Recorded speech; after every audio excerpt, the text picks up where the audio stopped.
పల్లిలో వేంచేసినటువంటి శ్రీభూసమేత శ్రీ విజయ వెంకటేశ్వర స్వామి వారి యొక్క ఆలయంలో ధనుర్మాసం నెల రోజులు కూడా ఉదయం 5:30 గంటలకి భక్తులందరి చేత కూడా సుప్రభాత సేవా కార్యక్రమంతో ప్రారంభమై అనంతరం స్వామివారికి తిరుమలలో జరిగే విధంగా తోమాల సేవ, యజమాన దంపతుల చేత పుష్పమాలికా సమర్పణ కార్యక్రమం, అనంతరం స్వామివారికి నవనీతం నివేదన, అనంతరం స్వామివారికి శ్రీ వికనస స్తోత్ర పారాయణ, పంచహారతులతోటి ఉదయం పూట సుప్రభాత సేవా కార్యక్రమం పరిసమాప్తం అవుతుంది.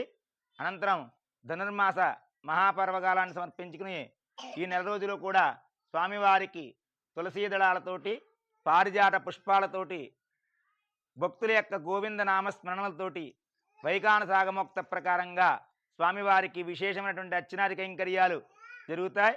ఈ నెల రోజులు కూడా స్వామివారి యొక్క సుప్రభాత సేవలో భక్తులందరూ కూడా తరించి పునీతులవుతారు. స్వామివారి యొక్క పూజా కార్యక్రమానంతరం భక్తులందరూ ప్రసాదాలు స్వీకరించి స్వామి యొక్క అనుగ్రహాన్ని పొందడం కోసం విశేషమైనటువంటి భక్తజన సందోహంతో, విశేష అలంకరణతో నెల రోజులు స్వామి చక్కగా అత్యంత వైభవంగా వెలుగొందుతూ భక్తుల యొక్క మనోభీష్టాలన్నీ నెరవేరుస్తూ ఉంటారు. అటువంటి స్వామి యొక్క అనుగ్రహం ఎల్లప్పుడూ కూడా భక్తులకు ఉండాలని కోరుకుంటూ ఓం నమో వెంకటేశాయ, ఓం నమో వెంకటేశాయ, ఓం నమో వెంకటేశాయ.